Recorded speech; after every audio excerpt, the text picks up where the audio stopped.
A Christmas Carol by Charles Dickens, dramatised by Christopher Dennis, with Michael Gough as Ebenezer Scrooge and Freddie Jones as the narrator.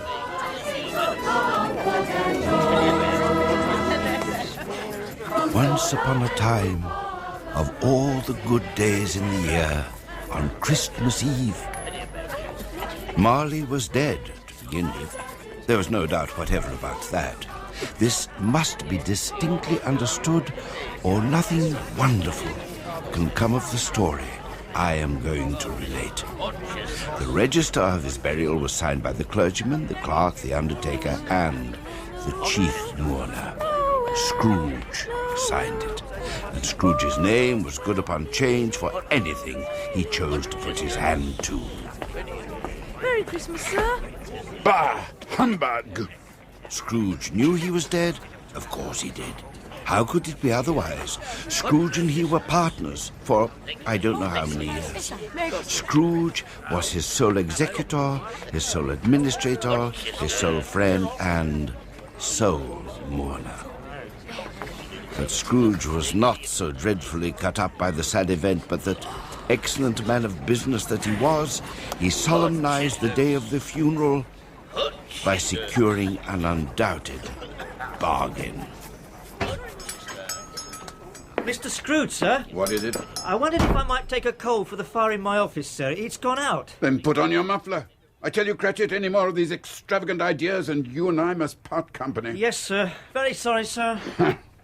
Oh, but he was a tight-fisted hand at the grindstone, Scrooge. A squeezing, wrenching, grasping, scraping, clutching, covetous old sinner. Hard and sharp as flint, from which no steel had ever struck out generous fire. Secret and self-contained and solitary as an oyster. A Merry Christmas, Uncle Scrooge! Whoa. God save you! Humbug! Christmas a humbug, Uncle? You don't mean that, I'm sure. I do. Merry Christmas. What right have you to be merry? What reason have you to be merry? You're poor enough. Come then, what right have you to be dismal? What reason have you to be morose? You're rich enough. Bah! Humbug! Oh, don't be cross, Uncle. What else can I be when I live in such a world of fools as this? Merry Christmas. Out upon Merry Christmas. What's Christmas time to you but the time for paying bills without money, a time for finding yourself a year older and not an hour richer? Uncle, at Christmas? If I could work my will, every idiot who goes about with Merry Christmas on his lips should be boiled with his own pudding and buried with a stake of holly through his heart. He should. Uncle. Nephew, keep Christmas in your own way and leave me to keep it in mine. Keep it? But you don't keep it. Let me have it alone, then. Much good may it do you. Much good has it ever done you. There are many things from which I might have derived good and by which I have not profited, I dare say. Christmas among the rest. But I'm sure I've always thought of Christmas time as a good time. A kind, forgiving, charitable, pleasant time. The only time I know of in the long calendar of the year when men and women seem by one consent to open their shut-up hearts freely. And to think of people below them as if they were fellow passengers to the grave and not another race of creatures bound on other journeys. And therefore, Uncle, though it has never put a scrap of gold or silver in my pocket, I believe that it has done me good and will do me good. And I say, God bless it. Bravo, Mr. Frederick, sir. Humbug! And let me hear another sound from you, Cratchit, and you'll keep Christmas by losing your situation. Sorry, sir. You're quite a powerful speaker, nephew. Wonder you don't go into Parliament. Don't be angry, Uncle. Come and dine with us tomorrow. I'll see you damned first. But why? Why? Why? Why did you get married? Because I fell in love. Because you fell in love? That's the only thing in the world more ridiculous than a Merry Christmas. Good afternoon. Nay, Uncle, but you never came to see me before that happened. Why give it as a reason for not coming now? Good afternoon. I want nothing from you, ask nothing of you. Why cannot we be friends? Good afternoon. I am sorry with all my heart to find you so resolute. We have never had any quarrel to which I have been a party, but I have made the trial in homage to Christmas, and I'll keep my Christmas humour to the last. So, a Merry Christmas, Uncle. Good afternoon. And a Happy New Year. Humbug! Humbug! Humbug! Merry Christmas to you, Mr. Cratchit. Oh, and to you, sir. Many of them, sir. And to Mrs. Cratchit. Thank you, sir. And all the little Cratchits. God bless you, sir. Tiny Tim. How's Tiny Tim? Ah, well, I think he grows a little stronger, sir. Wish him well from me. I will, sir. God bless you, sir.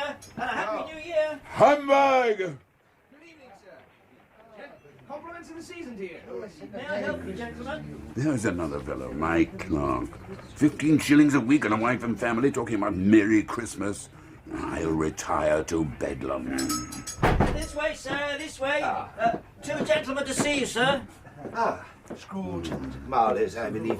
Have I the pleasure of addressing Mr. Scrooge or Mr. Marley? Mr. Marley?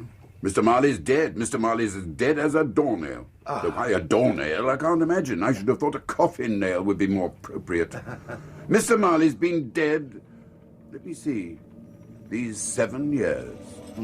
He died 7 years ago. Why, bless my soul, 7 years ago this very night. Mr. Scrooge? Huh? What do you want?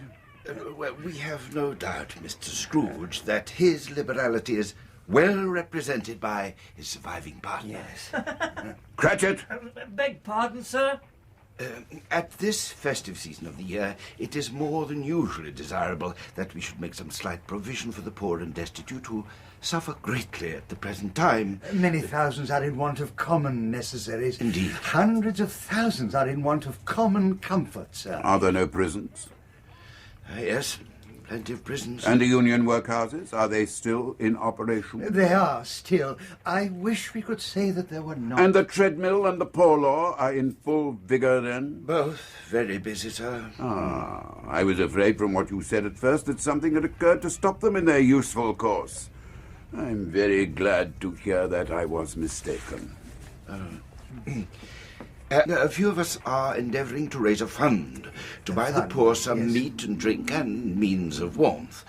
We choose this time because it is a time of all others when want is keenly felt and abundance rejoices. What shall I put you down for? Nothing. You wish to remain anonymous. I wish to be left alone. Since you ask me what I wish, gentlemen, that is my answer.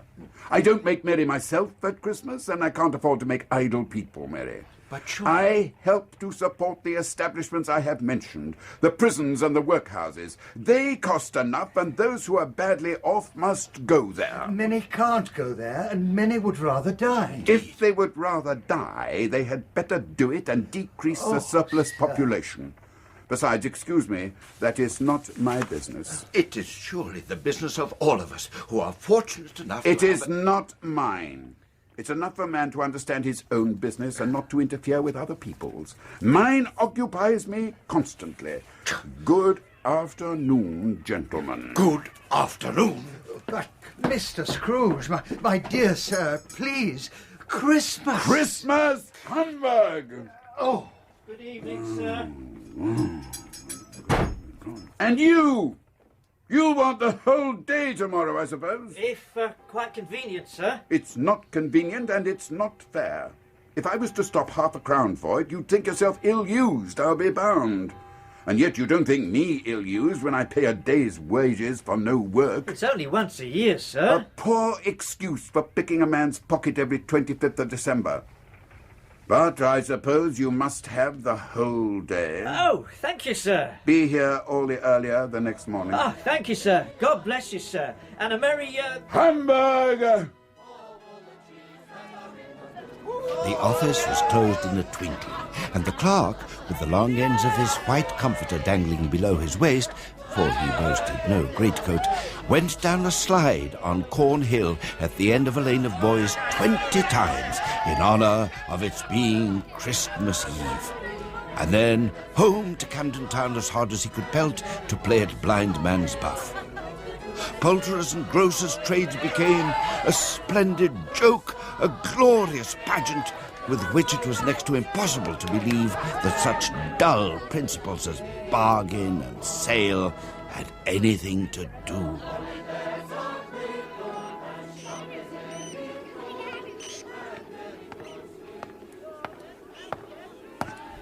Scrooge, lived in chambers which had once belonged to his deceased partner.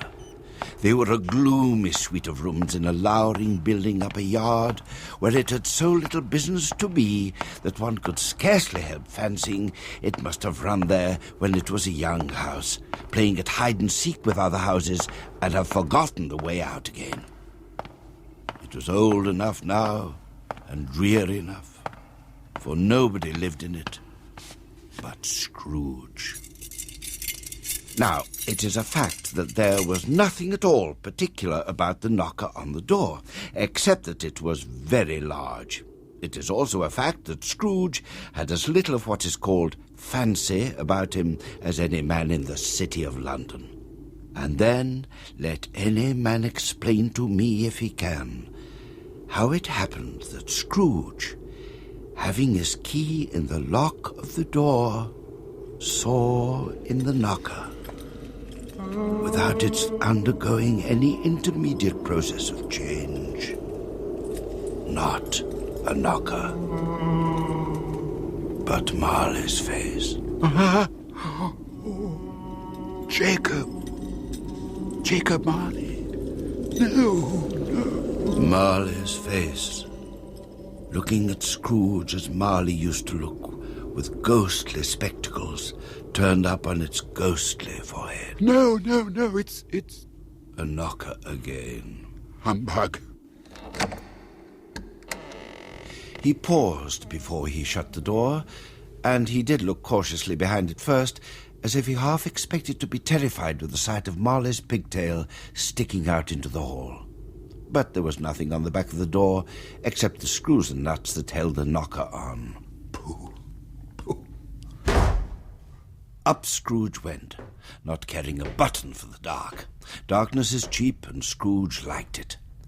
But before he shut his heavy door, he walked through his rooms to see that all was right. Nobody under the table, nobody under the sofa, nobody under the bed. A small fire in the grate, spoon and basin ready, and the little saucepan of gruel upon the hob. Satisfied, he locked himself in. Double locked himself in, which was not his custom. He put on his nightcap and dressing gown and slippers and sat down before the tiny fire to take his gruel. Lovely gruel. Lovely and cheap. A disused bell hung in the room. It was with great astonishment and a strange, inexplicable dread that, as he looked at it, for no particular reason, it began to swing. It swung so softly at the outset that it scarcely made a sound. But soon it rang out loudly, and so did every bell in that huge empty house.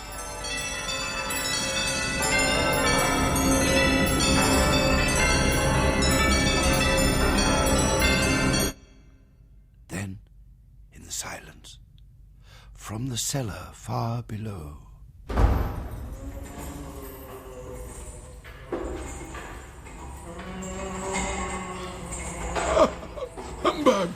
Humbug! There's nobody there. It's humbug still. I won't believe it.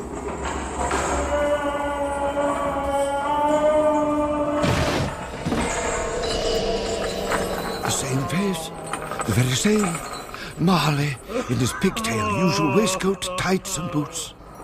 The chain he wore was clasped about his knee. It was long and wound about him like a tail. It was made of cash boxes, keys, padlocks, ledgers, deeds, and heavy purses wrought in steel. I don't believe it. I won't believe it. It's Ebenezer Scrooge. How now? What do you want with me? Much. Who are you? Ask me rather who I was. Who were you then?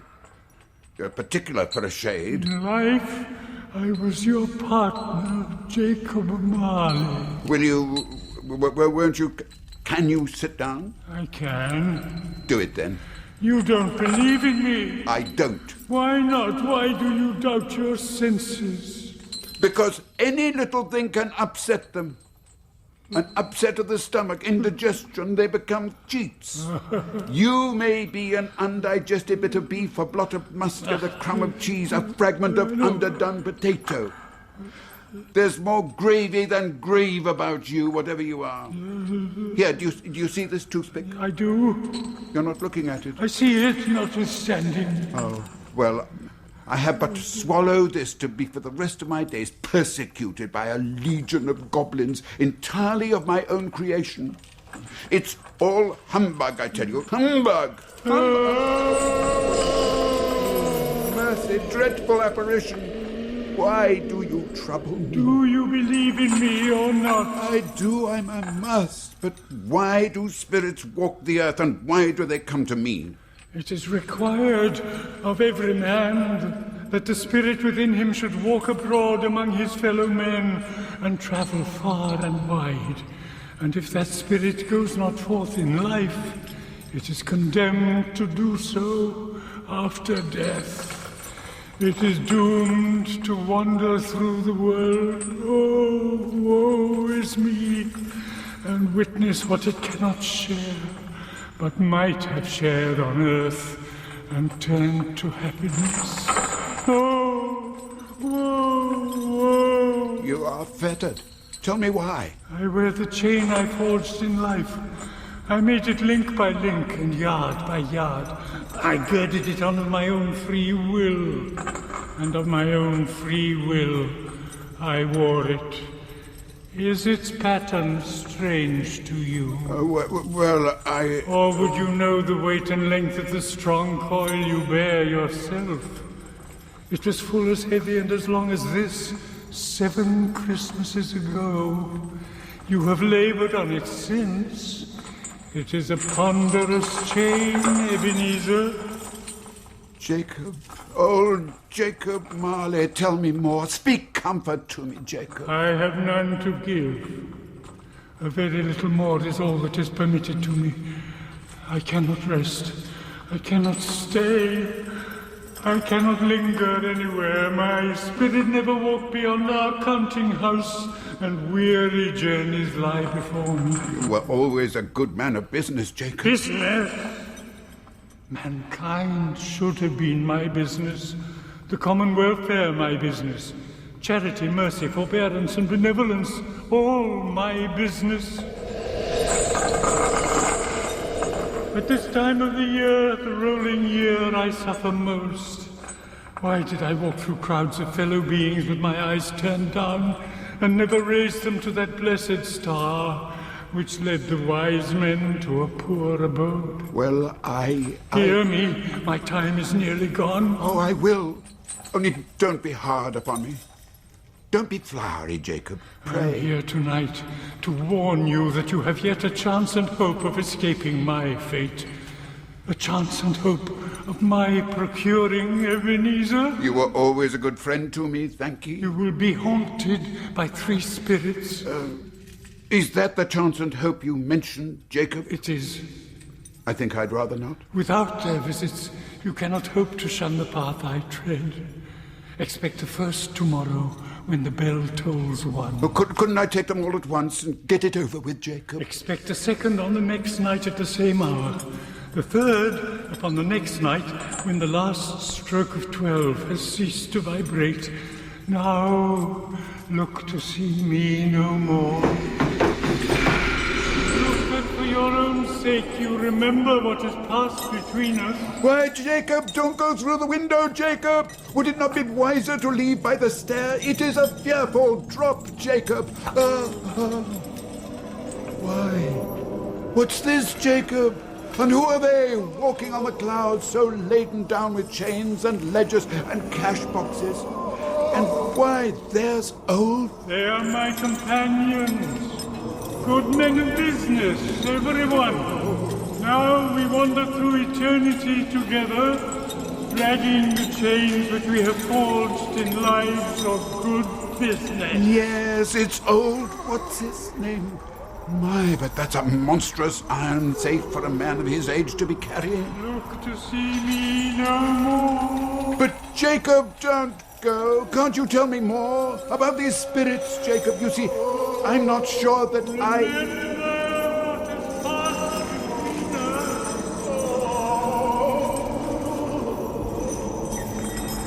Whether these creatures faded into mist, or whether the mist enshrouded them, he could not tell. But they and their spirit voices faded together, and the night became as still and crisp as it had been. He tried to say, hum, but stopped at the first syllable. And being, from the emotion he had undergone, or the fatigue of the day, or his glimpse of the invisible world, or the dull conversation of the ghost, much in need of repose, went straight to bed and fell asleep upon the instant. When Scrooge awoke, it was so dark that he could hardly distinguish the transparent window from the opaque walls of his chamber. But suddenly, the curtains of his bed were drawn aside, and Scrooge, starting up into a half-recumbent attitude, found himself face to face with the unearthly visitor who drew them. It was a strange figure, like a child, yet not so like a child as like an old man. Its hair was white, yet its face had not a wrinkle on it, and the tenderest bloom was on the skin. It held a branch of fresh green holly in its hand, and, in singular contradiction of that wintry emblem, had its dress trimmed with summer flowers.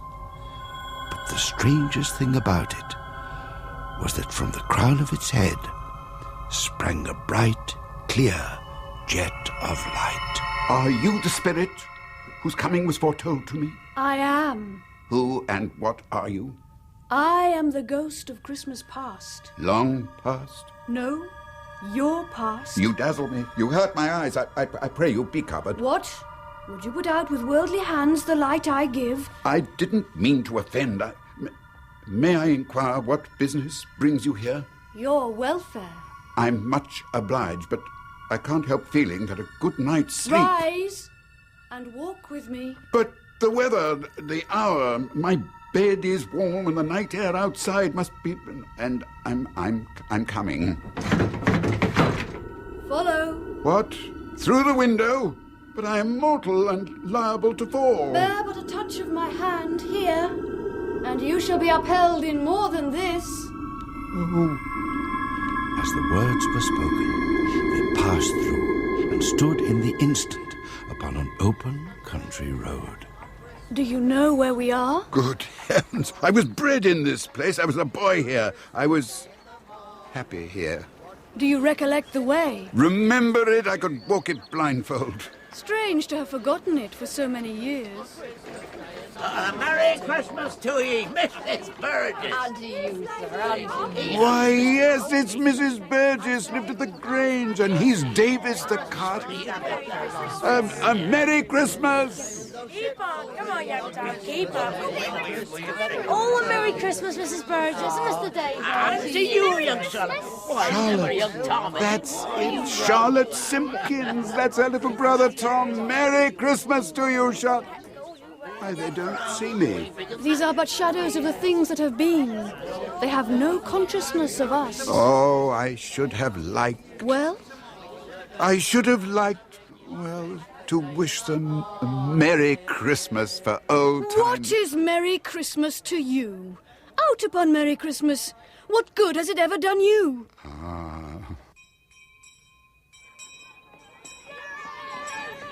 Why, these were my companions. We were all at school together. Look at them running. So glad to be released. So glad to be out of that awful place for the holidays. Going home for Christmas. The school is not quite deserted. A solitary child, neglected by his friends, is left there still. See? Look here. Oh, I know it. I recall this long, bare, melancholy room, made barer still by lines of wooden forms and desks, and that poor, lonely boy, left all alone Christmas after Christmas, with nothing but his storybooks for companions. Poor boy. Poor boy. I wish... What is the matter? Oh, nothing. There was a boy singing a Christmas carol at my door last night. I should like to have given him something, that's all. Master Scrooge! Master Scrooge! Yes, sir. Yes, Coming, sir. Coming, sir. Where are you hiding? You might as well come out. You know I'll find you. I always find you. And when I do... Here, sir. In here, sir. I wasn't hiding. So this is where you're skulking. You've a visitor, Master Scrooge. A visitor? Hello, Ben. Oh, dearest sister. Ben. Ha! Fan! Little Fan! Oh, Ben, dear brother, I have come to bring you home. Home? But Fan! Father! Yes, home for good and all. Father is so much kinder than he used to be that home's like heaven. He spoke so gently to me one night when I was going to bed that I wasn't afraid to ask him once more if you might come home, and he said yes, you should, and sent me in a coach to bring you, and you're to be a man and never to come back here. Never? No, never, never, never, and we're to be together all the Christmas long and have the merriest time in all the world. Master Scrooge! You came in a coach, Fan. Where is it? In the drive outside. Come quickly, quickly! Master Scrooge! Fan! She was always a delicate creature whom a breath might have withered, but she had a large heart. So she had, you're right. I will not gainsay it, Spirit. God forbid. She died a woman and had, as I think, children. One child. Your nephew. Yes. Come. And the gloomy, dreary school, the prison of Scrooge's youth, was gone in a twinkling. They were now in the busy thoroughfare of a city, where shadowy people passed and repassed, where shadowy carriages and carts battled for the way, and all the strife and tumult of a real, substantial city assailed their senses. The ghost led Scrooge into a certain warehouse. Do you know this place? Know it? I was apprenticed here. Dick, Ebenezer, yo-ho, yo-ho. Now, where are you both? It's old Fezziwig. Bless his heart. He's Fezziwig alive again. Still at your labours, are you, on Christmas Eve? Why, there's Dick Wilkins to be sure. Bless me. Yes, there he is. He was very much attached to me, was Dick. Come in, Mr. Fezziwig. Ebenezer, there you are. Why, there's me. Come, hey. Up with the shutters, eh? Out with the garlands. Right, Let's Mr. have those Fezziwig. decorations up before a man can say Jack Robinson. He was always a great one for Christmas, Spirit. No He more work, loved my lads. Christmas. Just look at him now. It's time to play. Time to sing and make merry. Where's that fiddler? Where's that old John Jackson with his fiddle that shrieks like 50 stomachaches, eh? Where is he? He's coming, Mr. Fezziwig. Mr. Fezziwig. And a Merry Christmas to you. And to you, old John, and to you. God bless you. Well, tune up, old fellow. Tune up, and let's have a catch to set our feet to tapping. Hey, up with the holly now, Dick. Come on. Higher there. Higher. Yeah, and the mistletoe. Don't forget the mistletoe. The mistletoe was found and hung where it could not be avoided. The floor was swept and watered. The lamps were trimmed. Fuel was heaped upon the fire. And the warehouse was a snug and warm and dry and bright a ballroom as you would desire to see upon a winter's night. Oh, my girls. In came the three Mrs. Fezziwig, and in came the 6 young followers whose hearts they broke. And then in came Mrs. Fezziwig, one vast, substantial smile. Ah, Mrs. Fezziwig, your most humble servant, ma'am. Oh, Mr. Fezziwig, get off with you. Now, I beg you'll accompany me a step or two, ma'am. Come along. No, Mr. Fezziwig, where are you taking me, pray? Just another step, ma'am. Whoa, oh, no, that's too far. Back up a touch, old girl. There. What are you at, sir? What are you doing to me? What will people think? What will they think, indeed? They'll think there's a pretty, pert young woman who's old enough to know better than to go standing under mistletoe asking for trouble, eh? Quick, lads! Kiss the hussy before she moves. And here come the guests. Good evening to your friends. Come in out of the cold night air. And a Merry Christmas to you. And a Merry Christmas to you, Mr. Fezziwig. Lord bless me, Mr. Fezziwig. Your old warehouse looks like a palace. Fit for a feast, eh? Fit for a feast. And fit for a princess, eh? And here comes a princess. Come in, Belle, my dear, come in. Happy Christmas to you, Mr. Fezziwig. Come with me, sweet Belle, before that Ebenezer keeps you to himself for the rest of the evening, eh? Let an old fellow have his moment, eh? Strike up, old John! Strike up! Let's have a dance! Yes, have Sir Roger de Coverley! Come, Mrs. Fezziwig, come. Let us old ones show the youngsters how Sir Roger de Coverley should be danced. Come one, come all, and take your partners. And a Merry Christmas to you all. A Merry Christmas to all the world. God bless it. And a Merry Christmas to you, Mr. Fezziwig. God bless you. Hurrah for Mr. Fezziwig! Hurrah! God bless him.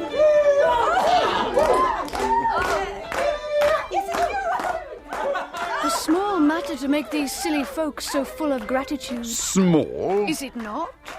He has spent but a few pounds of your mortal money, 3 or 4 perhaps. Is that so much that he deserves this praise? Oh, it isn't that. It isn't that, Spirit.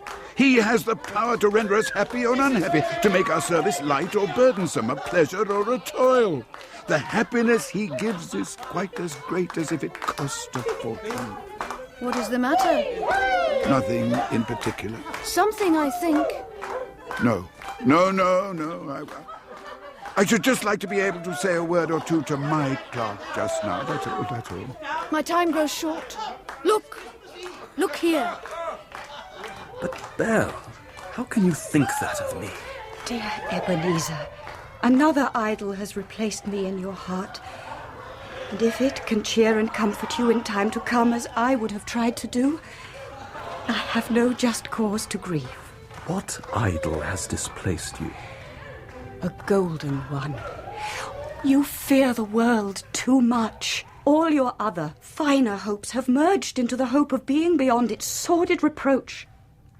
I have seen your nobler aspirations fall off, one by one, until the master passion, gain, engrosses you. Belle! I must release you. Have I ever sought release? In words? No, never. In what, then? In a changed nature. An altered spirit. Your proposed partnership in business with Jacob Marley, this has altered you most of all. It seems that to both of you, business is to be your entire world. There will be not space nor time for aught but business. Jacob is a good man.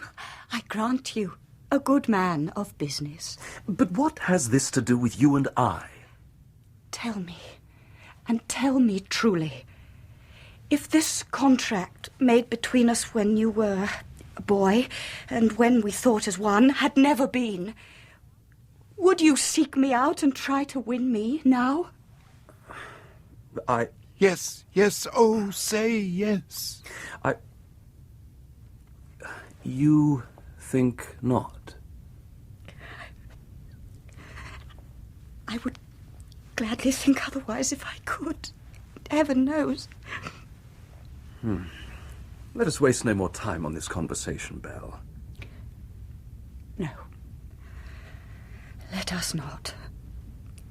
You may, I half hope you will, have pain in this parting, but I know that in a very brief time you will dismiss the recollection of it as an unprofitable dream from which you awoke in time. Oh, no, no.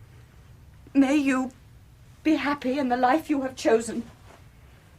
Goodbye, Ebenezer. Goodbye. No, no, fool, fool, go after her. Beg her forgiveness. He cannot hear you. See, he is already engrossed in his ledgers and his columns of figures. That is where his heart lies. He has already made his choice. Oh, Spirit, show me no more. No more. Conduct me home. Why do you delight to torture me? I show you only what has been. What you have been. I see it and I feel it. Now take me home, I beg of you. My time is short, yet there is one shadow more that you must see. No more. No more. I don't wish to see it. Show me no more. Look. Quietly, hide. She mustn't see us. Children. Oh, I could have sworn they were... What? Belle? She is a mother now and another's wife. Now, where did I put it? I get more absent-minded every day. Hooray! Oh, you made me jump. A Merry Christmas, Mother. A Merry Christmas. Here. Oh, well, what's all this? What are these? Your presents, Mother. For Christmas. We've been saving and saving. And making. Yes, they have, Mother, all the year through. For the best mother in the world. Dick! And here, my dear, this is for the best wife in the world. Do you know, oddly enough, they both seem to be the same person.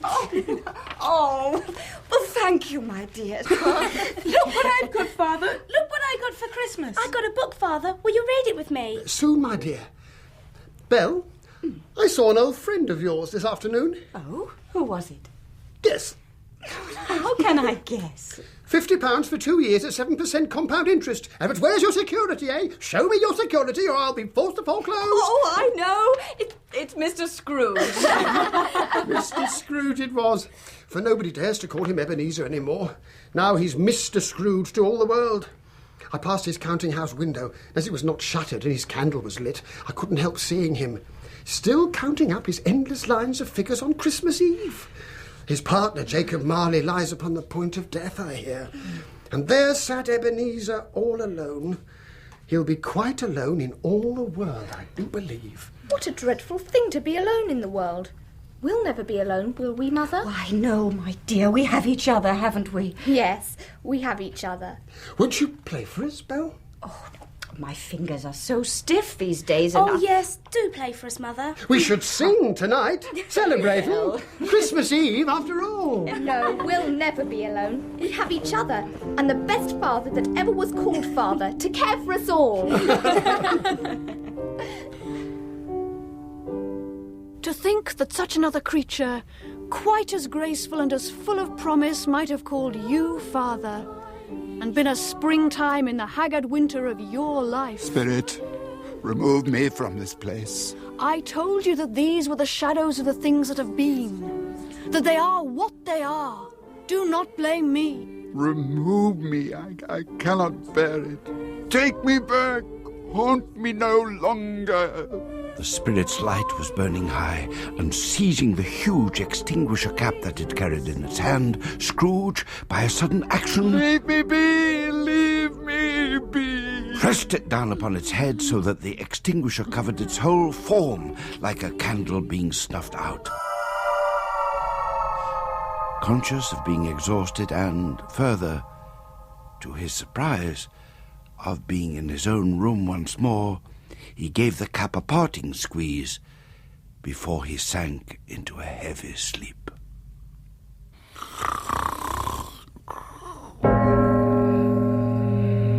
He sat up in bed suddenly, in the midst of a prodigious snore.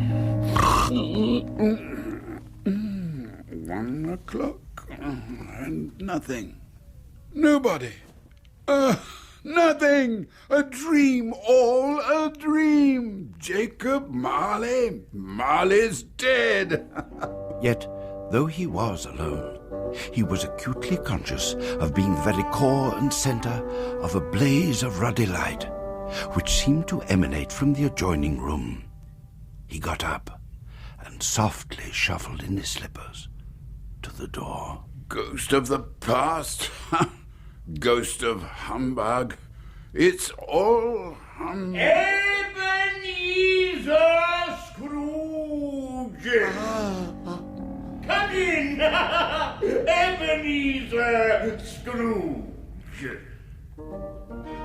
The room had undergone a surprising transformation. The walls and ceiling were so hung with living green that it looked a perfect grove, from every part of which gleaming berries glistened. Crisp leaves of holly, mistletoe, and ivy reflected back the light of a blazing fire. Heaped upon the floor, to form a kind of throne, were turkeys, geese, game, poultry, great joints of meat, sucking pigs, long wreaths of sausages, mince pies, plum puddings, red-hot chestnuts, and seething bowls of punch that made the chamber dim with their delicious steam. Come in! Come in and know me better, man. In easy state upon his couch there sat a jolly giant, glorious to see, clothed in a vast green robe and with a wreath of holly on his head. He bore a glowing torch in shape not unlike Plenty's horn, and held it up high to shed its light on Scrooge as he came peeping round the door. Who are you? I am the ghost of Christmas present. Look upon me. You've never seen the like of me before. Never. Have never walked forth with the younger members of my family, meaning, for I am very young, my elder brothers, born in those later years. I don't think I have. I'm afraid I have not. Have you had many brothers, Spirit? More than 1,800. A tremendous family to provide for. Oh, miserable man. Spirit, conduct me where you will. I went forth last night upon compulsion, and I learnt a lesson which is working now. Tonight, if you have aught to teach me, let me profit by it. Touch my robe!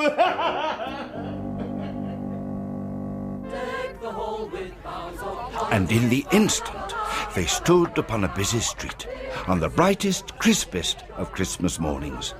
The poulterers' shops were still half open, and the fruiterers were radiant in their glory. There were great, round, pot-bellied baskets of chestnuts, shaped like the waistcoats of jolly old gentlemen, lolling at the doors and tumbling into the street with their wanton apoplectic opulence. And there emerged from scores of nameless alleyways innumerable poor and ragged revellers carrying their dinners to the baker's shop to cook. The Spirit stood at the baker's door and, taking off the covers as their bearers passed, sprinkled incense on their dinners from his torch. Spirit, is there some particular flavour in what you sprinkle from your torch? There is. My own. Would it apply to any kind of dinner on this day? To any kindly given. To a poor one most. Why to a poor one most? Because it needs it most. Ah, yes, I see that now. And perhaps it was the pleasure the good Spirit had in showing off this power of his. Or else it was his own kind, generous, hearty nature and his sympathy with all poor men that led him straight to Scrooge's clerks. For there he went, and took Scrooge with him, holding on to his robe. And on the threshold of the door, the Spirit smiled and stopped to bless Bob Cratchit's dwelling with the sprinklings of his torch. See here. Mother, how fine you look. Ooh, yes. How fashionable. Why, go on with you. It's just my old gown that I've had these many years. A few ribbons is all I've added to it. Still, they're cheap enough and make a goodly show for sixpence. I want to look as smart as I can for your father on Christmas Day. Here's the cloth, Belinda. You and Charlotte cover the table now, and set out the knives and forks. How are those potatoes, Peter? Nearly done, Mother. Nearly done. Why you talking in that funny voice, Peter? It's that old collar of father's. It's much too high for him, Mother. No, it's not. You look very smart, Peter. Look at him, though. He daren't turn his head for fear of cutting his ears off. Pay no attention to them, Peter. They're only jealous that you're so grown up now. Like the young gentleman, in fact. But what has ever got your precious father, though? And Tiny Tim. And Martha weren't as late last Christmas Day by half an hour. Oh, here's Martha, Mother. Oh, Martha. Oh, there's such a goose, Martha. Why, bless your heart alive, my dear. How late you are. Oh, we'd a deal of work to finish last night and had to clear away this morning, Mother. Well, never mind. So long as you are come. Sit ye down before the fire, my dear, and have a warm, Lord bless you. No, Martha, no. Here's father coming. Hide. Yes, hide, Mother. Hide quickly. Oh, So Martha hid herself, and in came little Bob, the father, with Tiny Tim upon his shoulder. Alas for Tiny Tim, he bore a little crutch and had his limbs supported by an iron frame. And, as he could not walk unaided, his father had been his racehorse and borne him at a canter all the way from the church. Oh, sorry, my dear. Here we are at last, then. Oh, there. Down you go, Tim. There now. Steady now. Sit yourself down here before the fire. There's my fine jockey. Why, where's our Martha? Not coming. Oh, no. Poor Martha. What? Not coming? Not coming on Christmas Day? I can't believe it. I know they work her far too hard at that place, poor lamb that she is, but, well, Christmas Day. Here I am, Father. Martha! Oh, it's not fair to tease you. Martha! Now, come along, all of you, or the goose will be stone cold. Come on, Tim, lean upon me. Come and hear the pudding. Hear it? Puddings don't make a noise. They don't speak. This one does, and better. It sings. It's out there in the copper now, singing away to itself. Come and hear. And how did Tiny Tim behave himself in church? Oh, as good as gold and better. He told me coming home that he hoped the people saw him sitting in the church because he was a cripple, and it might be pleasant for them to remember upon Christmas Day who it was made lame beggars walk and blind men see. I think he's growing stronger. Come along now. Oh, come along, Father. Yes, indeed. Come along. Yeah, let's have that goose onto the table for carving. Yes. Serve up the potatoes, Peter. Fetch the punch, Martha. Yes, Mother. Belinda, Tim, Charlotte, come along now. Time for Christmas dinner. Such a bustle ensued that you might have supposed a goose to be the rarest of all birds. Mrs. Cratchit made the gravy hissing hot. Master Peter mashed the potatoes with incredible vigour. Miss Belinda sweetened up the apple sauce. Martha dusted the plates. Bob took Tiny Tim beside him in a tiny corner at the table, and grace was said. For what we're about to receive, amen. It was succeeded by a breathless pause, as Mrs. Cratchit, looking slowly along the carving knife, prepared to plunge it into the breast. Why, there never was such a goose. I don't believe such a goose was ever cooked. It's very tender. I'll say that for it. You can smell the flavour. And quite a size, really. And very cheap. Well, considering. Eked out by applesauce and mashed potato, it was a sufficient meal for all the family. Indeed, as Mrs. Cratchit said with a great delight, surveying one small atom of a bone upon the dish. We haven't ate it all at last. Now, the plates being changed by Miss Belinda, Mrs. Cratchit left the room alone, too nervous to bear witness, to take the pudding up and bring it in. Suppose somebody should have got over the wall of the backyard and stolen it. Suppose it shouldn't be done enough. Suppose it should break in turning out. There was a great deal of steam. That's the pudding, Tim, out of the copper. It smells like washing day. That's the cloth. A smell like an eating house and a pastry cook's next door to each other, with the laundresses next to that. Is that the pudding? It is, Tim. That's the pudding. Mrs. Cratchit entered, flushed but smiling proudly, with the pudding, like a speckled cannonball so hard and firm, blazing in half a quartern of ignited brandy and bedight with Christmas holly stuck into the top. Such a pudding! Here you are now, children. God bless you. God bless us, everyone.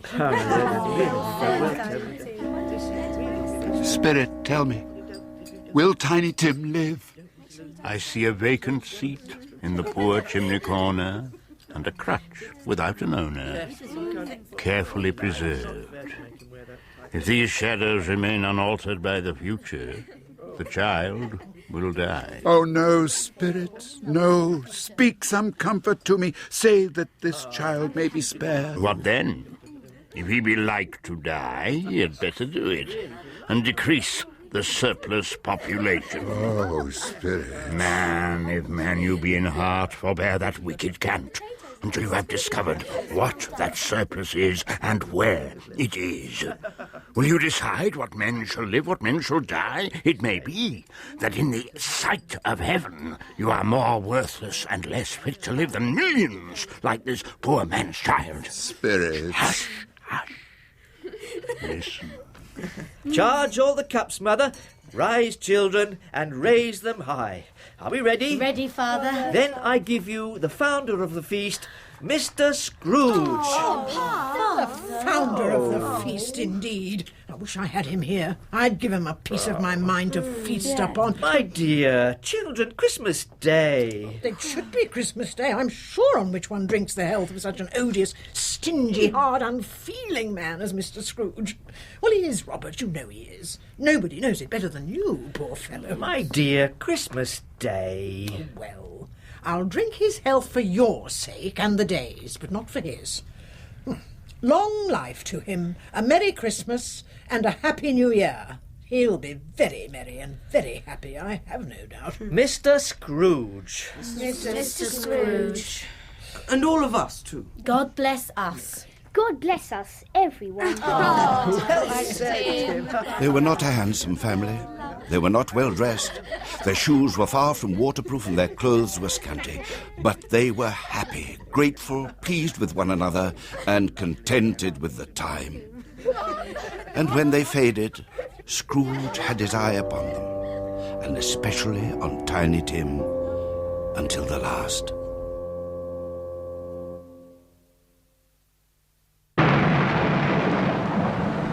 Suddenly, Scrooge was clinging for dear life to the spirit robe as they sped through the night sky. Whither? Not to see. To see. To Scrooge's horror, looking back, he saw the last of the land, a frightful range of rocks behind them, and his ears were deafened by the thundering of the water as it rolled and roared and raged. Built upon a dismal reef of sunken rock, some league or so from shore, there stood a solitary lighthouse. Great heaps of seaweed clung to its base, and storm birds, born of the wind, rose and fell about it like the waves they skimmed. But even here, the two men who watched the light had made a fire that shone out a ray of brightness on that awful sea and celebrated Christmas. Again the ghosts sped on above the black and heaving sea until, far away, they lighted on a ship.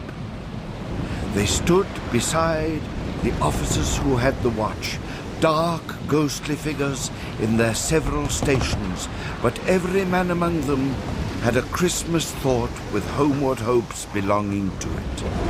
A Merry Christmas to ye! To you, friend! And to you! It was a great surprise to Scrooge, therefore, when... It's true.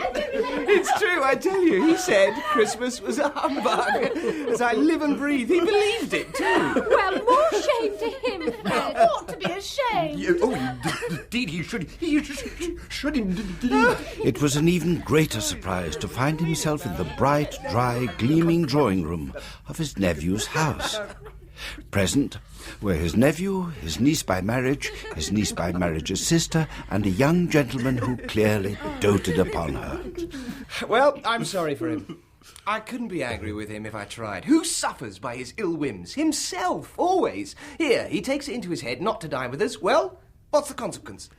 You don't lose much of a dinner. Oh, Fred! Oh, indeed, I think he loses a very good dinner. Yes, indeed. Oh, so do I, indeed. Well, I'm glad to hear that, for I don't have any great faith in these young housekeepers. What do you say, Topper? Oh, I think of a bachelor. He's a wretched outcast who has no right to express an opinion on the subject. Do you indeed? Oh, do go on, Fred. He never finishes what he begins to say. He's such a ridiculous fellow. I was only going to say that the consequence of his refusing to make merry with us is that he loses some pleasant moments, which could do him no harm, and some pleasanter companions than he'll find in his own thoughts, either in his dusty office or in his mouldy old chambers. I pity him. He may rail at Christmas as he does, but if he finds me going in there in good temper year after year and wishing him all the joy and compliments of the season, surely he can't help thinking better of it at last, if it only puts him in the vein to leave his poor clerk £50. That's something, surely. Well, I'm tired of all this talk of your Uncle Scrooge. It's quite cast a blight on our party. Indeed it has. Mean old skin Oh, indeed it has. Indeed it has. I vote we have a game. Oh, yes, a game. Blind man's buff. Oh no. For you only ever catch the same person. And then we all have to sit by while you squeeze and pinch her for half an hour, pretending you don't know who it is. Let's play a new game. Let's play yes and no. Yes and no? I've never heard of it. How do you play that? Do you have to wear a blindfold? I've got a blindfold. No, you do not. Put the handkerchief away, Topper, and sit down. Oh. Now, I have to think of something, and you have to guess what it is. How do we do that? We're not mind readers. You ask me questions about it. All right, then. What is it? You ask me questions about it, but I can only answer yes or no. Oh, very well. You're sure you've thought of something? Yes. And you're not going to change your mind halfway through and think of something else? No. Oh, I see. Is it an animal? Yes. A live animal? Yes. A nice animal? No. A disagreeable animal? Very. I mean, yes. Does it growl? Yes. Does it grunt? Yes. Does it live in London? Yes. Growls and grunts and lives in London. Come on, Ever can it be, Spirit? Does it live in a menage? Does it live in a zoo? No. Is it killed in a market? No. Isn't it a menagerie? Isn't killed in a market? Is it a horse? No. Is it an ass? No. A cow? No. A bull? A dog? A tiger? No. A dog? A dog? A dog? A dog. Yes. No. A pig? No. An elephant? No. A bear? No. A camel? A mule? No. A crocodile? A rhinoceros? I know! Fred, I know what it is. Well, what is it? Yes, what is it? What is it? It's your Uncle Scrooge. So it is. Uncle Scrooge. Oh, well. Yes, well, If it's your Uncle Scrooge, then the answer to is it a bear should have been yes. Well, he's given us plenty of merriment, I'm sure. And it would be ungrateful of us not to drink his health. Raise your glasses, friends, and join me. Uncle Scrooge. Uncle Scrooge. A Merry Christmas and a Happy New Year to the old fellow, whatever he is. He wouldn't take it from me, but he may have it nevertheless. Uncle Scrooge. And to you, Fred. Oh, yes, and to you. Oh, well, come along now. There's a jug of mulled wine in the parlour going cold for lack of company. Come along, my dear. If you'll permit me, ma'am. And to you all, my dears, and to you all a Merry Christmas and the happiest of New Years. And, oh, they've gone. They didn't hear me. What matters is that you wished it to them. Tonight, that blessing is made by sick beds, and they are cheerful. To the wanderer to bring him close to home. To the struggling man, and he is patient in his greater hope. To the poor, and they are rich. It is made in almshouse, hospital, and prison, in misery's every refuge where vain man in brief authority has not made fast the door and barred the blessing out. We could see this and hear this, but my time is nearly done. Are spirits' lives so short? My life upon this globe is very brief. It ends tonight. Tonight? Tonight at midnight. The time is drawing near. Forgive me, spirit, but I see something strange and not belonging to yourself protruding from beneath the hem of your gown. Is it a foot or a claw? It might be a claw for all the flesh there is upon it. Look. Here.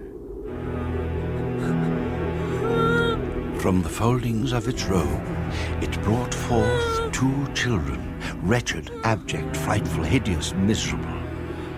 They were a boy and a girl. Where graceful youth should have filled their features out, a stale and shriveled hand like that of age had pinched and twisted them.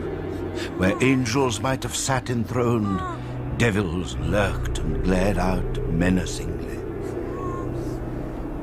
Oh, spirits, are they yours? They are man's. They cling to me, appealing from their fathers. This boy is ignorance. This girl is want. Beware them both, and all of their degree, but most of all, beware the boy. For on his brow I see that written, which is doom, unless the writing be erased. Have they no refuge or resource? Are there no prisons? Are there no workhouses? Scrooge looked up to placate the ghost, and saw it not. As the last stroke of 12 ceased to vibrate, he remembered the prediction of old Jacob Marley. He turned, and, lifting up his eyes, beheld a solemn phantom, draped and hooded in deepest black, its face hidden, and nothing of it visible, save one outstretched hand, coming like a mist along the ground towards him. Its mysterious presence filled him with a solemn dread. He knelt before it, as it drew nigh and towered above him. I am in the presence of the ghost of Christmas yet to come. The spirit answered not, but pointed onwards with its hand. You are about to show me shadows of the things that have not appeared, but will happen in the time before us. Is that so, spirit? The spirit inclined its head. Ghost of the future, I fear you more than any spectre I have seen. But as I know your purpose is to do me good, and as I hope to live to be another man from what I was, I am prepared to bear you company and do it with a thankful heart. Will you not speak to me? Lead on. The night is waning fast, and it is precious time to me, I know. Lead on, spirit. The city seemed to spring up out of the ground and encompass them. And there they were in the heart of it, on the exchange among the merchants. Scrooge looked about in that very place to seek his own image. But another man stood in his accustomed corner. No, I don't know much about it either way. I don't care tuppence neither. I only know he's dead. When did he die? Last night, I believe. Why? What was the matter with him? Thought he'd never die. Well, what did he die of? God knows. What's he done with his money? I haven't heard. Left it to his company, I suppose. I mean, he'd nobody else. Hasn't left it to me. That's all I know. It's likely to be a very cheap funeral, for upon my life, I don't know of anybody to go to it. Well, not I, for one. He'd never have taken time off from his business to see me laid to rest. The phantom floated onwards, into an obscure part of the town, where the ways were foul and narrow, the people half-naked, drunken, slipshod, ugly. Deep in this den of infamous resort, A hovel, half hidden under mountains of unseemly rags, masses of corrupted fat and offal, and sepulchres of bones, where sat a grey-haired rascal, smoking his pipe in all the luxury of calm retirement. Good day to you, old Joe. I was here first, I think. I think I have the advantage of you both, lady. Well, and there's a merry meeting to be sure. Why, yes, if we hadn't all three met here without meaning it. And you couldn't have met in a better place, Mrs. Dilber, my dear. The charwoman, the laundress, and the undertaker's man, eh? Come into my parlour, my dears. Come into my parlour. You were made free of it long ago, Mrs. Dilber, and the other two ain't no strangers, eh? We'll shut the door and be private, I think. You all made remarkable good speed, my dears. Remarkable good speed. You can't have been dead above an hour or two. What odds then, eh? What odds? Every person has a right to take care of themselves. Yeah. He always did. That's true indeed. No man more so. We're not going to pick holes in each other's coats, I should hope. No, indeed, my dears. I should hope not, indeed. Very well, then. That's enough. Yeah. Who's the worse for the loss of a few things like these?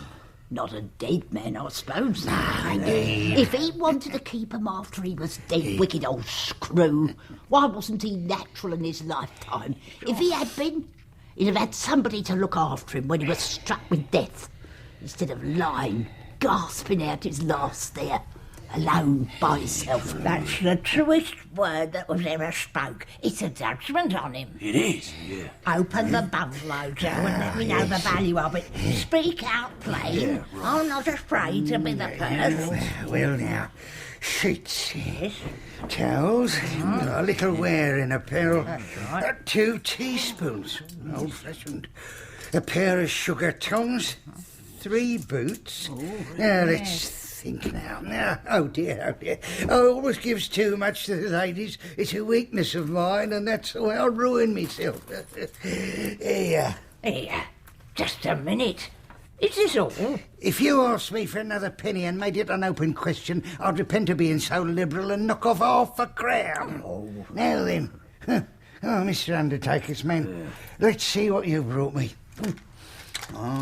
Seals, 2, pencil case, 1, sleeve buttons, 2, a brooch. Yes, right. Of no great value. There. Not a penny more. Right. And now, undo my bundle, Joe. Now then, Mrs. Dilber, and what have we here, eh? What do you call these, eh? Bed curtains. Bed curtains. You don't mean to say you took 'em down, rings and all, with him lying there? Yes, I do. Why not? You were born to make your fortune, Mrs. Dilber, and you'll certainly do it. I certainly shan't hold my hand when I can get something into it by reaching it out. For the sake of such a man as he was, I promise you. Now, don't you go dropping lamp oil upon them blankets now. His blankets? Who else do you think? Oh, dear me. Well, really? He's likely to take cold without him, I dare say. Yeah, I hope he didn't die of anything catching. Hey, what's that? Don't be afraid of that. I ain't so fond of his company that I'd loiter about for such things if he did. You may look through that shirt till your eyes ache, but you won't find a hole in it nor a threadbare place. It's the best he had, and a fine one too. They'd have wasted him if it hadn't been for me. What do you call wasting of it? Putting it on him to be buried in, to be sure. Somebody was fool enough to do it. Well, but I took it off again, and it can't look uglier than he did in that one.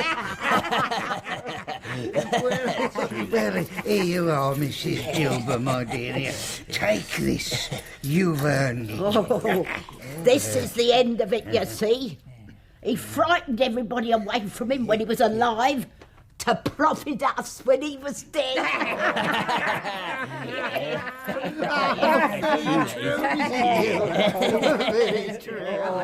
Spirit, the case of this unhappy man might be my own. My life tends that way now. Heavens, what is this?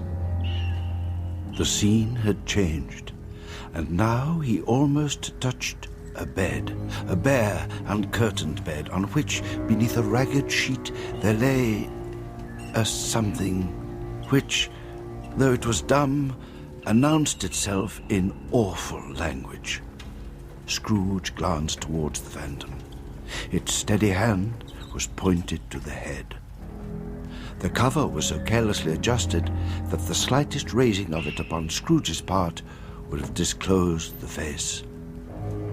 But he had no more power to remove the veil than he had to dismiss the phantom at his side. This is a dreadful, dark and empty house. Not a man, woman or child is here in this hour of cold, cold, rigid death to say, he was kind to me in this or that, and now, for the memory of one kind word, I will be kind to him. No sound save the gnawing rats. Spirits, this is a fearful place. In leaving it, I shall not leave its lesson. Let us go. Still the ghost pointed with an unmoved finger to the head. I understand you, and I would do it, if I could. But I have not the power, Spirit. I have not the power. Oh, Spirit, let me see some tenderness connected with a death, or this dark chamber will be forever present to me. The ghost conducted him through several streets familiar to his feet, and as they went along, Scrooge looked here and there to find himself, but nowhere was he to be seen. They entered poor Bob Cratchit's house and found the mother and the children seated round the fire. They were quiet, very quiet. The noisy little Cratchits were as still as statues in one corner and sat looking at Peter, who had a book before him. And he took a little child and set him in the midst of them. Rest your poor eyes, Peter. Tired and red. Dear, so mine. It's the sewing. It's the colour. It hurts my eyes. The colour? Black. Oh, no, poor Tiny Tim. It makes them weak by candlelight, and I wouldn't show weak eyes to your father when he comes home for the world. Must be near his time. Past it, rather. But I think he's walked a little slower than he used to, these last few evenings, Mother. I've known him walk with Tiny Tim upon his shoulder very fast indeed. And so have I often. And so have I. And I. But he was very light to carry, and your father loved him so that it was no trouble at all. There is your father at the door. Good evening, my dears. Come along, Robert. Sit you down at the table. Your tea's ready for you. Here you are, Father. My, how well you're doing with your sewing. Be done long before Sunday. It's to be Sunday then, Robert? Sunday. It would have done you good to see how green a place it is, but you'll see it often. I promised him I would walk there of a Sunday. Oh, my little child. My little child. Oh, dear Father. Father. There now, Robert. I saw Mr. Scrooge's nephew in the street. He asked me what was the matter, for I suppose I did look a little down. I told him. I scarcely know him, but he's such a pleasant-spoken fellow. He said, "I am heartily sorry for it, Mr. Cratchit," he said, "and heartily sorry for your good wife. If I can be of service to you in any way," he said, giving me his card, "that's where I live. Pray come to me." Now, it wasn't for the sake of anything he might be able to do for us, so much as for his kind way that was quite delightful. It really seemed as if he had known our little Tiny Tim and felt with us. I'm sure he's a good soul. You would be sure of it, my dear, if you saw and spoke to him. I shouldn't be at all surprised if he got our Peter a better situation. Oh, only hear that, Peter. And then Peter will be keeping company with someone and setting up for himself. Get along with you. Oh, it's just as likely as not. Yes. But, my dears, however and whenever we part from one another, I am sure we shall none of us forget poor Tiny Tim, shall we? Or this first parting there was amongst us? Never, Father. And I know, my dears, that when we recollect how patient and how mild he was, although a little child, we shall not quarrel easily amongst ourselves and forget poor Tiny Tim in doing so. No, Father, never. I am very happy. I am very, happy. Mrs. Cratchit kissed him, and his daughter kissed him. The two young Cratchit kissed him, and Peter and he shook hands. Ah, Spirit of Tiny Tim, thy childish essence was from God. Spectre, something informs me that our parting moment is at hand. I know it, yet I know not how. Tell me, what man that was whom we saw lying dead? No sooner the word than a churchyard. Here, then, the wretched man whose name he had now to learn lay underneath the ground. It was a worthy place, overrun with grass and weeds. The spirit towered like a column of smoke among the graves, and pointed down to one. Before I draw near to that stone to which you point, answer me one question. Are these shadows of the things that will be, or are they the shadows of the things that may be only? Still the spirit pointed downwards to the grave by which it stood. Men's courses will foreshadow certain ends, but if the courses are departed from, the ends will change. Say it is thus with what you show me. The spirit was immovable as ever. Scrooge crept towards it, trembling as he went, and, following the finger, read upon the stone of the neglected, overgrown, uncared-for grave. Ebenezer Scrooge, am I the man who lay upon the bed? No, spirit, oh, no, spirits, hear me. I am not the man I was. I will not be the man I must have been, but for this intercourse. Why show me this if I am past all hope? Good spirit, your nature intercedes for me and pities me. Assure me that I may yet change these shadows you have shown me by an altered life. I will honor Christmas in my heart and try to keep it all here. I will live in the past, the present, and the future.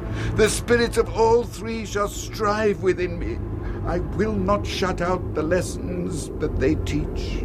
Oh, tell me that I may sponge away the writing on that stone.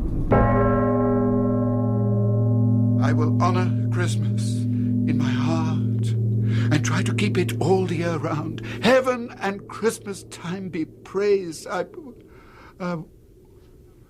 Why, where am I? What's all this? Curtains? My curtains? My own bedpost, my own bed curtains, they have not been torn down, rings and all. They are here. I am here in my own room. The shadows of the things that would be may be dispelled. They will be dispelled. I know they will. Get dressed. I don't know what to do.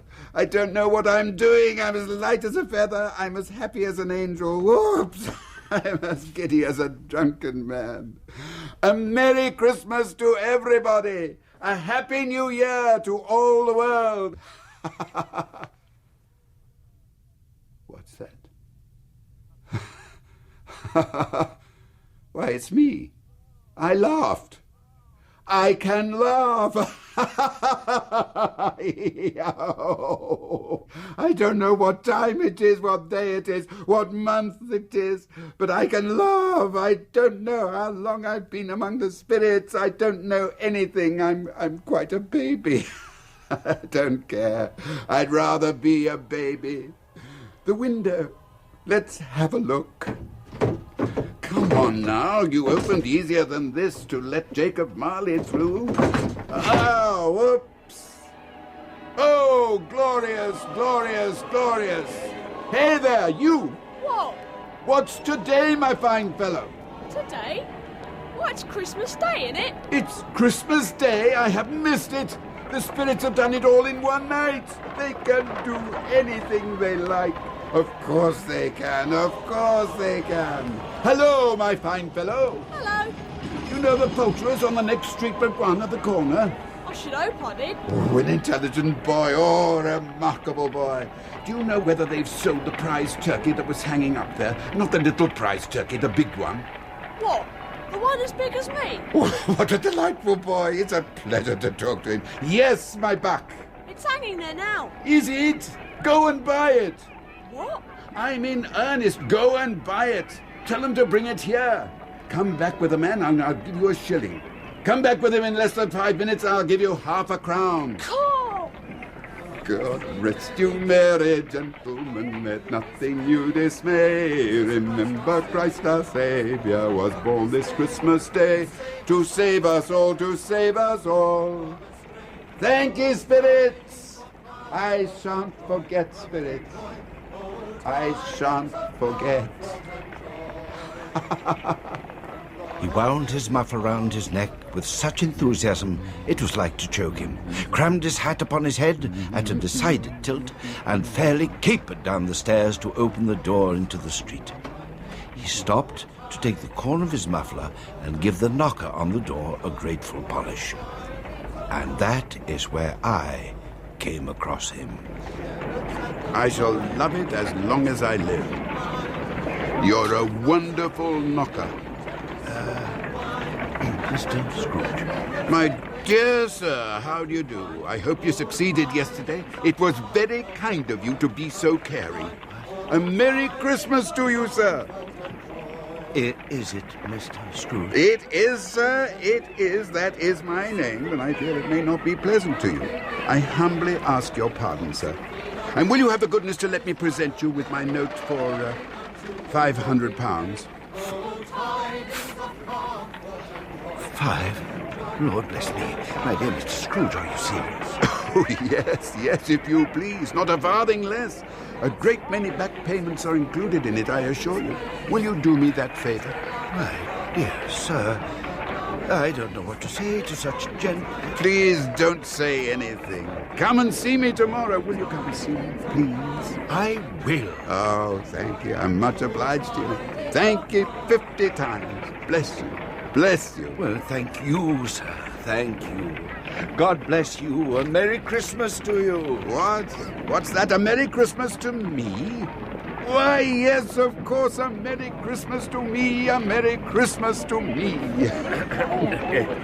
Are you the gent wanting the bird? Ah, the turkey. My, was there ever such a turkey? Was there ever such a fine bird for a Christmas morning, eh? Here, my dear fellow. And now, my fine buck. Do you think you can carry that? Well, For 5 shillings? Oh, yes, sir. Then here we are. Half a crown for fetching the man, and 5 shillings for the carrying. Now, follow me. You give me too much, sir. Here's your change. Oh, keep it, my dear fella. Keep it, and a Merry Christmas to you. Oh, well, and a Merry Christmas to you, sir. And many of them. Yes. And a Happy New Year. Yes, a Merry Christmas to me, to all of us. Come on, my lad, follow me. Where to, sir? Why, to Camden Town, to Bob Cratchit's. Come along, then, off we go. Uncle Scrooge?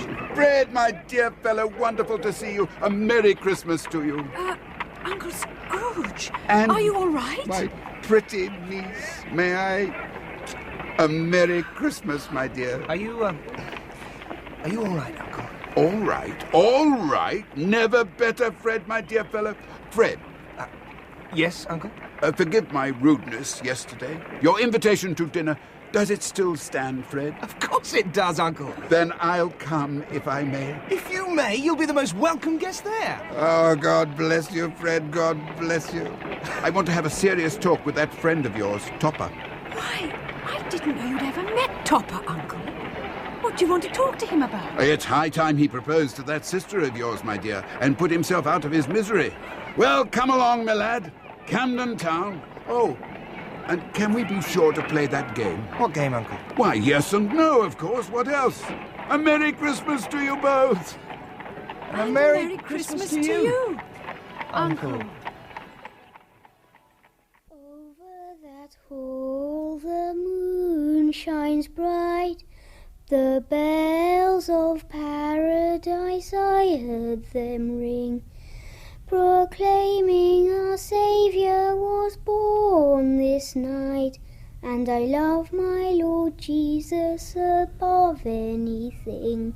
Bravo! Well done, Tim. Well done, lad. He learned it all by himself, too. Now it's Peter's turn. Yes. No, no, I can't. Yes, you can. Come on, Peter. Who can that be, I wonder? I'll go. Who on earth would be calling on Christmas morning? Cratchit.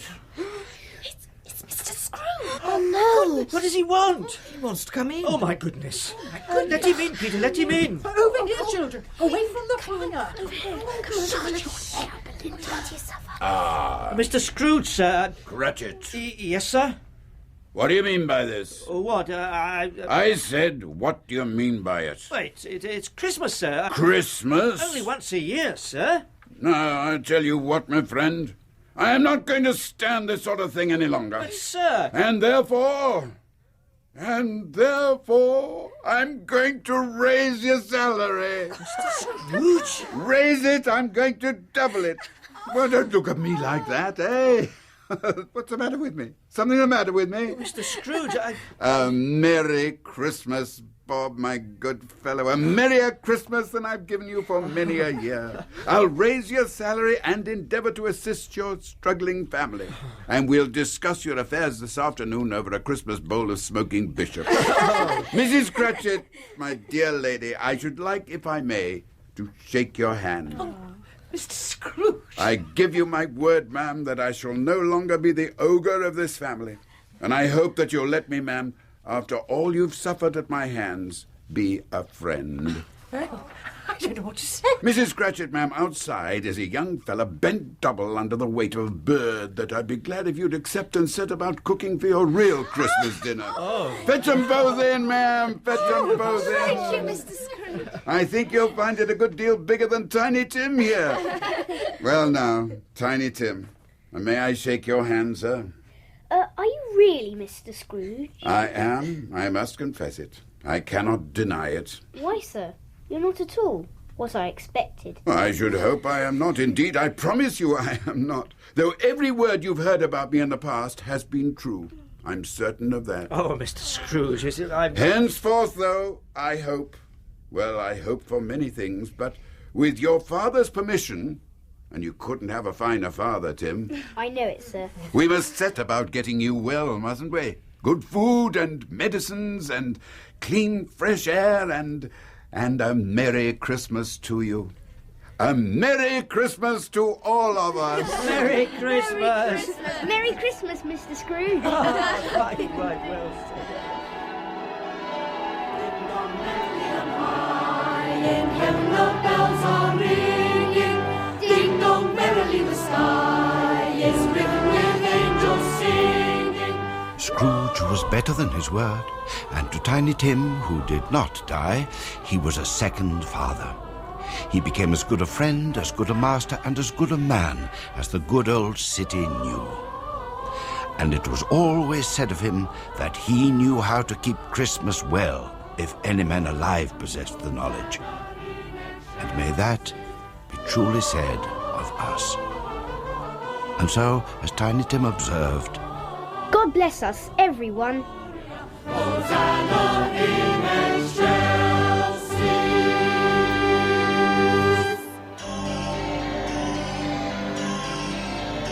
In A Christmas Carol, Michael Gough played Scrooge, with Freddie Jones as the narrator, Robert Eddison as the ghost of Jacob Marley, Elizabeth Lindsay as the ghost of Christmas Past, and Peter Woodthorpe as the ghost of Christmas Present. Mrs. Dilber was played by Anna Wing, and Old Joe by Ronald Herdman. Douglas Hodge was Scrooge's nephew, and Petra Markham his wife. Danny Schiller played Bob Cratchit, Vivian Pickles Mrs. Cratchit, and Hugo Mendez Tiny Tim. Mr. Fezziwig was Timothy Bateson, and Mrs. Fezziwig Maxine Audley. Belle was Joanna Myers, young Scrooge Andrew Wincott, and Dick Wilkins Terence Edmond. Other parts were played by Emma Gregory, Ian Lindsay, Timothy Carlton, Danielle Allan, Henry Power, Louise Cann, James Holland, Miriam Arton, Marlene Gordon, and Simon Doe. The music was by Elizabeth Parker of the BBC Radiophonic Workshop, with musical direction by Keith Williams, and the violinist was Perry Montague Mason. The director was Janet Whitaker.